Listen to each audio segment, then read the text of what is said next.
Hello and welcome to today's lesson. It's lesson 49. We are nearly at the end of the course. The course has 60 lessons in total. So we're on lesson 49.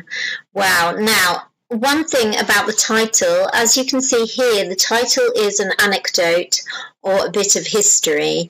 In fact, we are not doing an anecdote today. I'm sorry, I've changed it. However, we are doing a piece of history related to just one of the sports that we talked about in lesson 46. We are near the end of the course now. It is good to recycle, review, take your language and expand. Okay, so today we are going to do first, I will tell you the story of a specific sport. You listen and relax. You can listen, obviously, because this is a recording, you can stop the video and you can listen again and again and again. It's okay. Then you will answer some questions related to the listening, just a few questions to check comprehension, and then we will go back through the story and you can read and listen and focus on the language. Okay, so are you ready? Now, this, as I said before, this lesson is related to something we talked about in lesson 46. Do you remember the topic of lesson 46? Well, here's a clue. There we are, look. So yes, lesson 46 was related to sport, and today we are going to look at the history of tennis. The history of tennis. Okay, so for this part, I'm just going to tell you the story of tennis. Okay, now tennis originated in France, and the modern game of tennis that we know actually comes from a more complicated version of the game, which is like a royal tennis. Now, there are different opinions about when exactly the game was invented. But one thing everybody does agree on is that the first games of tennis didn't use rackets. Instead, they used the palm of your hand to play and hit the ball. In fact, the word racket comes from the Arabic word rakat, which means the palm of your hand. So this is your hand, and this area of your hand is the palm of your hand, which in Arabic is rakat. I'm sorry if my pronunciation is incorrect.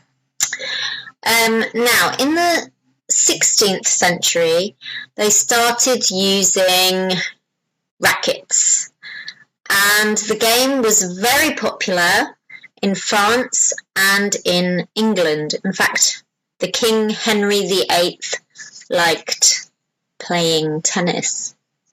In the year 1900, there was the first tennis competition. No, I don't think it was the first, but it's probably one of the most influential, most important competition, called the Davis Cup. Now, you can't talk about tennis without thinking about the scoring. Do you remember in lesson 46, we looked at the scoring. So for zero, you have, we call it love. So you've got love, 15, 30, 40. If two people have 40, it's juice, okay? And there are different theories about the scoring. One is that love comes from the French word l'œuf, which means egg, and the shape of an egg is similar to 0.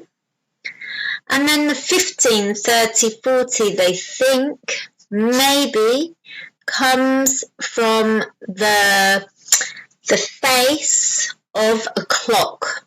But maybe they used the face of a clock to do the scoring. But really, in fact, people don't agree on why the scoring for tennis is like this. Okay, tennis now is a very popular international game, and there are many international competitions. For example, Wimbledon in London, the Australian Open, the French Open, the US Open, and the Davis Cup. Okay, so now if you want, you can listen again. Just rewind the video. If not, I'm going to put 4 questions on the screen now.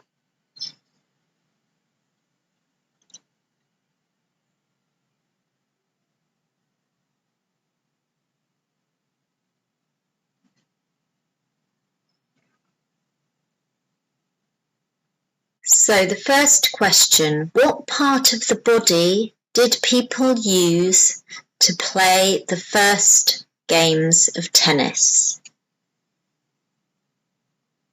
And yes, of course, the first games of tennis were in fact played with the palm of your hand.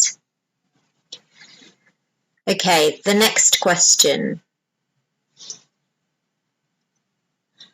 Which language does the word racket, it has 2 possible spellings, racket or racket. So which language does the word racket come from? Yes, and the answer is Arabic. Rakhat, which means the palm of your hand. Okay, and question number 3. Which country did tennis start in? Which country? And yes, the answer is France. It was in France that tennis started. Okay, and the last question. Name some of the international competitions.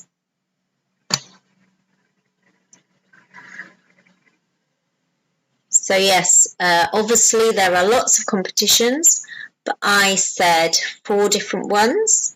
Wimbledon, US Open, French Open and Australian Open. Okay. So well done if you have managed to answer all those questions correctly. Now what we're going to do is I am going to show you the story, the history, the text that I said, and I will read, and I just want you to read and listen. Read and listen, okay? So read and listen, and there's a baby crying outside. Okay, so I want you to read and listen, and then you can pause, write down any new vocabulary, and also practice reading the text with very, very good pronunciation. See if you can. Okay, so I'm going to put the screen like this.